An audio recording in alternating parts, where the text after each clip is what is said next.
Hello guys, আসসালামু আলাইকুম। আশা করি সবাই ভালো আছেন, দোয়া করি ভালোই থাকবেন।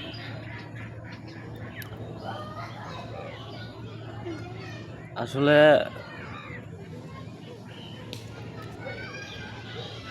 আমি ইউটিউবে নতুন, সবাই আমাকে একটু সাপোর্ট করবেন, সাবস্ক্রাইব করবেন এই আশা করে আপনাদের মাঝে আমি এসেছি।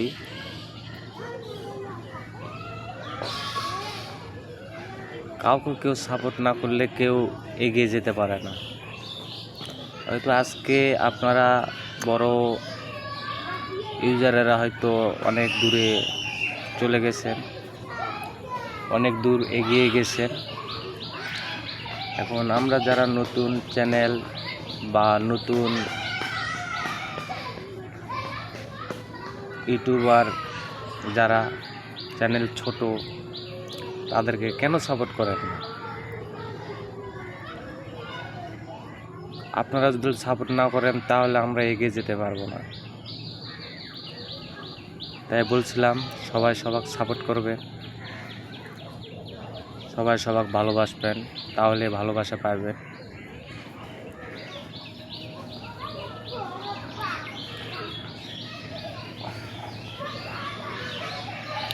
আসলে আমি কোনোদিন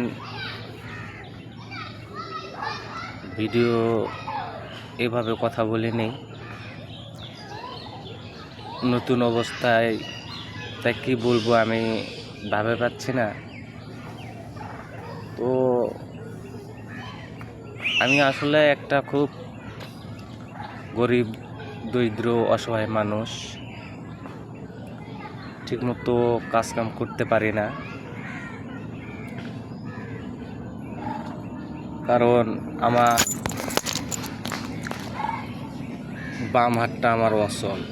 দেখেন, বাম হাতটা আমার অচল। আমি যদি এভাবে মুট পাকে থাকি আর এখান থেকে ছেড়ে দিই, তাহলে আমার এই দুটা লোক আমি আর করতে পারি না, মুট পাকাইতে পারি না। দেখেন,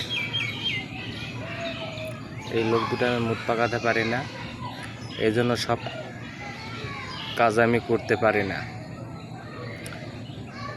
তো একজন বলল আমারে যে ভাই, তুমি তো সব কিছু কাজ করতে পারো না, তাহলে তোমার আমি একটা বুদ্ধি দিই। বললাম কি বুদ্ধি? তখন আমারে বলতেছে যে তুমি একটা টাচ মোবাইল নাও, নিয়ে তোমারে আমি কিছু আইডি খুলে দেই, সে আইডি দিয়ে তুমি কাজ করো।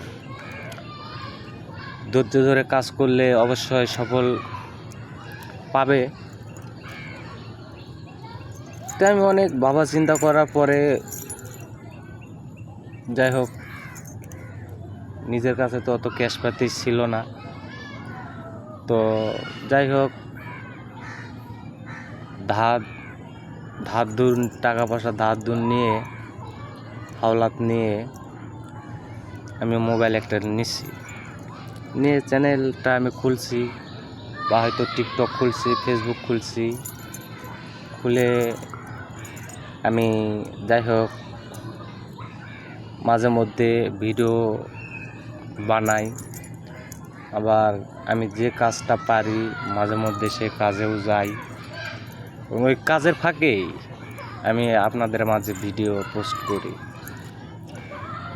এখন কষ্ট করে ভিডিও পোস্ট করি, কাজের ফাঁকে ভিডিও পোস্ট করি। এখন আপনারা যদি আমাকে সাপোর্ট না করেন, সাবস্ক্রাইব না করেন, তাহলে আমি তো এগিয়ে যেতে পারবো না। আপনাদেরকে আমি সাপোর্ট না করলে আপনারা এগিয়ে যেতে পারবেন না। শুধু আমি না, যে কোনো কেউ যে আপনাদেরকে সাপোর্ট না করে তাহলে তো এগিয়ে যেতে পারবেন না। তাই বলছিলাম সবাই সবাইকে সাপোর্ট করবেন। আমি আসলেই খুব দরিদ্র, অসহায় দুটা মানুষ আমরা, আমার স্ত্রী সহ। আমার দুটা মাইয়া আছে, সে মাইয়া দুটা দেশে ছিল। যাই হোক, কোনো কারণে হয়তো মায়া দুটাকে নিয়ে আমি ঢাকা শহর এসেছি। খুব পরিস্থিতি ভালো একটা ভিতর নাই। যাই হোক, কষ্ট করে যেভাবে হোক কষ্ট করে হলো দিন পথ যাই। কিন্তু আমি চিন্তা করি যে যেভাবেই যাক আমার তাও দিন পথ যাচ্ছে। কিন্তু এমন লোকও আছে যে না খা থাকে, তারা কিভাবে থাকে সেই হিসাবে আমি আল্লাহ দিলে আল্লাহর কাছে শুকর করি, সেই হিসাবে আমি অনেক ভালো আছি আপনাদের দোয়ায়, আপনাদের আশীর্বাদে। তো গাইস, আশা করি আমার ভিডিওটা পুরোপুরি দেখে সবাই সাপোর্ট করবেন, সাবস্ক্রাইব করবেন, কমেন্ট করে জানাবেন, কমেন্ট দেবেন। আর আমি বর্তমান যে জায়গাটা আছে, জায়গাটা অনেক সুন্দর, দেশ গ্রামের মতো। ঢাকা শহর বললেও ভুল হবে, দেশ গ্রামের মতোই। আপনাদেরকে জায়গাটা আমি ঘুরে ঘুরে দেখাই, দেখেন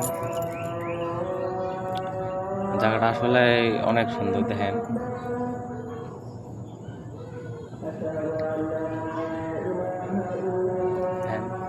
কত সুন্দর গাছ, কত সুন্দর মনোরম জায়গা। দেখেন ওই যে ওখানে পোলাপান খেলাইতেছে,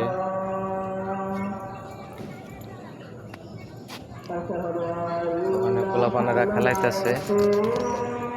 এদিকে এটা কবরস্থান,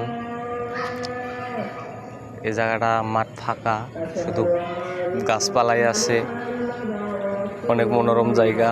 হয়তো গরমের সময় কাটানোর একটা জায়গা, বা গরমের সময় এসে বসে থাকা, হয়তো পোলাপানেরা খেলাইতেছে, এরকম একটা জায়গা। দেখেন